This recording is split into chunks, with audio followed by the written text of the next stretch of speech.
ایک فرقے کے دوسرے فرقے کے خلاف کہ ان کا ذکر بھی میں مناسب نہیں سمجھتا، کیونکہ اس سے ہو سکتا ہے دلوں میں خام خواہ بے وجہ ایک دوسرے کے خلاف جان پیدا ہوں۔ لیکن ایک اور بات میں آپ کے سامنے رکھنا چاہتا ہوں کہ فی الحقیقت ان کو اللہ اور اس کے دین سے پیار نہیں ہے، صرف اپنی سربراہی سے پیار ہے۔ امت محمدیہ کو اپنی جاگیریں بنائے بیٹھے ہیں، اور خطرہ صرف یہ ہے کہ ہمارے مرید ہمارے استبداد سے نکل کر دوسروں کے پاس نہ چلے جائیں۔ جہاں سے یہ خطرہ دیکھتے ہیں اس کے پیچھے پڑتے ہیں۔ اگر اللہ اور رسول سے محبت ہو، سوچنے کی بات ہے، تو ان کو وہ جو خدا کو چھوڑ کر دنیا کی طرف دوڑ رہے ہیں ان کا کیوں غم نہیں لگ جاتا؟ جو اللہ کے فرمان سے پیٹھ پھیر رہے ہیں اور دن رات بدکاریوں میں مبتلا ہو رہے ہیں ان کا کیوں غم نہیں لگتا؟ باقی سب تفصیل تو ایک طرف، اگر چند باتیں بھی جو آج پاکستان میں ہو رہی ہیں یہ اپنے پیش نظر رکھتے تو ان کی راتوں کی نیند حرام ہو جاتی کہ ہمارے خدا کو چھوڑ کر خدا کی مخلوق محمد رسول اللہ کی طرف منسوب ہونے والی امت کس طرح دوڑی چلی جا رہی ہے۔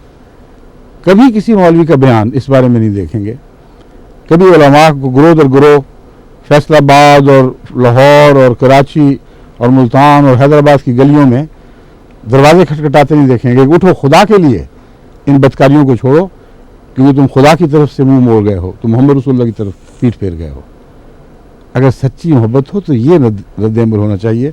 میں مثالیں آپ کے سامنے رکھتا ہوں کہ کیا ہو رہا ہے پاکستان میں، اور بہت سے ملکوں میں، صرف پاکستان کی بات نہیں ہے، ہر طرف اس کو فجور پھیل گیا ہے، کہیں کم کہیں زیادہ۔ ظاہر الفساد فی البر والبحر کا نقشہ نظر آتا ہے۔ جس کو اللہ سے محبت ہو اس کو ہمیشہ گناہ دیکھ کر اور تکلیف ہونی چاہیے۔ ہم تو یہاں یورپ میں جب دیکھتے ہیں تو دل کٹ جاتا ہے، اور ان کے لیے بھی ہم یہی کوشش کرتے ہیں، مجالس لگاتے ہیں، ان کو سمجھاتے ہیں، ان کے متعلق کتابیں لکھی ہیں، تقریریں کی ہیں، خدا کے لیے سنبھلو۔ اور یہ وہی پیغام ہے جو قرآن نے بار بار اہل کتاب کو دیا کہ تم ہمیں نہ مانو، اپنے دین پر تو عمل کرو، بدکاریوں میں کیوں ملوث ہو؟ اگر تم سچے ہو تو جس کتاب پر ایمان رکھتے اس پر کیوں عمل نہیں کرتے؟ یہ پیغام لے کر کیوں نہیں اٹھتے یہ لوگ؟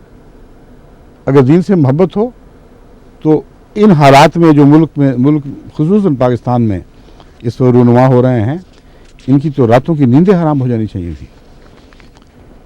ایک چھوٹا سا اقتباس خلاصتاً آپ کے سامنے رکھتا ہوں۔ سید قیصر شیرازی صاحب ہیں کوئی، ان کا ایک تبصرہ اخبار وطن لندن 13 تا 19 جولائی 1991 میں شائع ہوا۔ لمبی عبارت میں سے ایک عبارت رکھتا ہوں، چنتا ہوں آپ کے لیے۔ معاشرے میں رشتوں کا تقدس ختم ہو گیا ہے، انسان کے اشرف المخلوقات کا تصور معدوم ہو چکا ہے، آنکھوں میں شرم و حیا باقی نہیں، 5 وقت کی نمازیں پڑھنے کے باوجود دلوں سے خوف خدا ختم ہو چکا ہے، حرص اور ہوس کی آگ نے اپنے پرائے کی تمیز ختم کر دی ہے، انسان حیوان بن گیا ہے، اور حیوانوں کا شرافت اور غیرت سے بھلا کیا واسطہ۔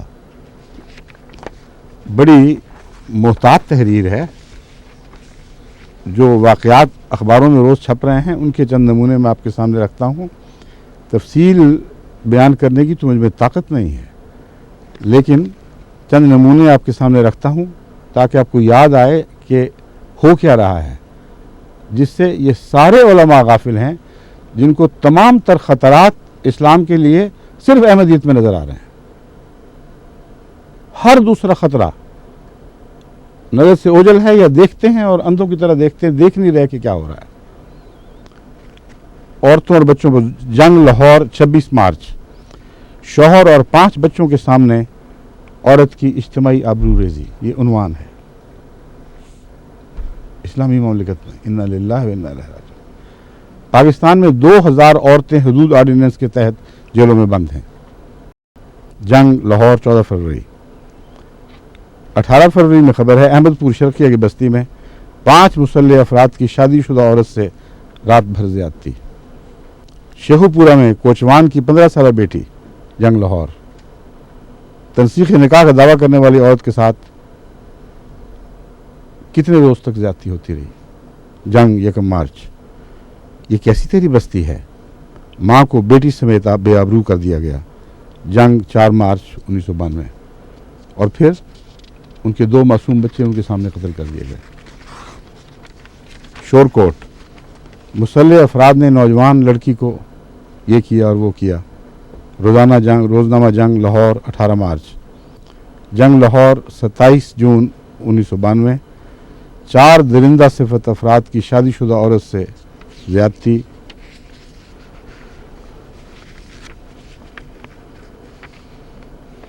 خاتون خاوند کو ڈھونڈنے نکلی تھی۔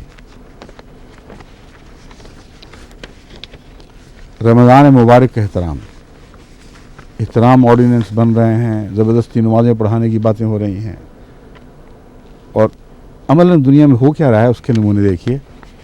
لاہور میں رمضان کے دوران زیادہ شراب فروخت ہوئی،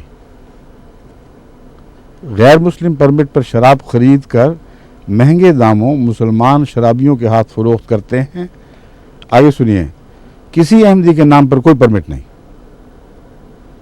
یہ لکھنے پر مجبور ہو گئے ہیں تاکہ لوگ یہ نہ سمجھیں کہ شاید احمدی غیر مسلم کہلاتے ہیں، ان کے پرمٹوں پر یہ کاروبار ہوگا۔ کسی احمدی نے کوئی ایسا کاروبار نہیں کیا۔ ہوٹلوں کی نسبت گھروں میں شراب زیادہ پی جاتی ہے، شراب پر پابندی کے باعث ہیروئن کا استعمال بڑھ گیا۔ حیران ہوں، دل کو روں کہ پیٹھوں جگر کو میں۔ ایک برائی کو روکنے کی کوشش کرتے ہو، دوسری ابھر آتی ہے، اس لیے کہ خدا اور اس کے دین سے محبت نہیں ہے۔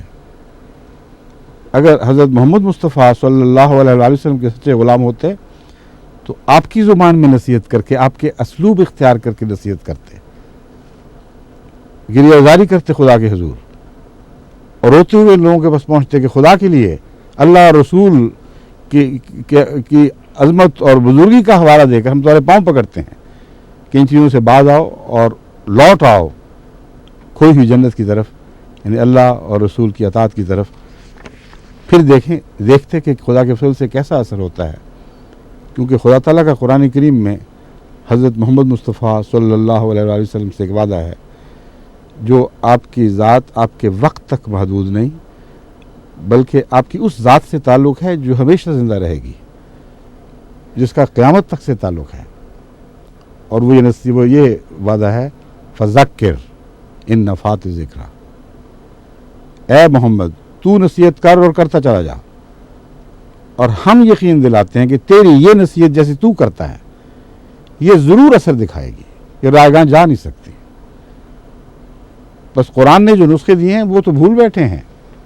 کبھی گالیوں سے بھی دنیا کی اصلاح ہوئی ہے، کبھی ڈنڈوں سے بھی معاشرہ تبدیل ہوا ہے۔ قانون سازی سے اگر معاشروں کی اصلاح ہو سکی ہوتی تو خدا تعالیٰ کو دنیا میں ہر جگہ انبیاء بھیجنے کی بجائے قانون ساز بھیجنے چاہیے تھے، جو معاشرے میں سیاسی قانون جاری کرتے اور اصلاح ہو جاتی۔ کبھی دنیا کی تاریخ میں سیاسی حکومتوں سے قوانین کے ذریعے اصلاح نہیں ہو سکی، نہ کبھی ہو سکے گی۔ اصلاح کے انداز مختلف ہیں۔ اصلاح میں اگر ڈنڈا بازی کا مضمون شامل ہوتا تو قرآن کریم اللہ تعالیٰ حضرت صلی اللہ علیہ وسلم کو مخاطب کر کے یہ کیوں فرماتا، انما انت مسیطر لست علیہم، انما انت مذکر لست علیہم بمسیطر، اے محمد تو مذکر ہے، اور مراد یہ ہے کہ تیری شان کی نصیحت کرنے والے کو کسی ڈنڈے کی ضرورت کیا ہے؟ لست علیہم بمسیطر، تجھے ہم نے ان پر داروغہ تو مقرر نہیں فرمایا، تو مذکر ہے، اور تیری شان کا مذکر کبھی ناکام نہیں ہوا کرتا۔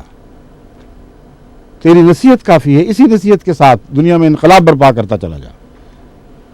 یہ وہ پیغام نہیں ہے جو 1400 سال پہلے رہ گیا ہے، پیچھے رہ گیا ہے، یہ وہ ہے جو قیامت تک اسی طرح جاری و ساری رہے گا، اور اس آیت کے اثر اور اس کے منطوق کو دنیا کی کوئی طاقت زائل نہیں کر سکتی۔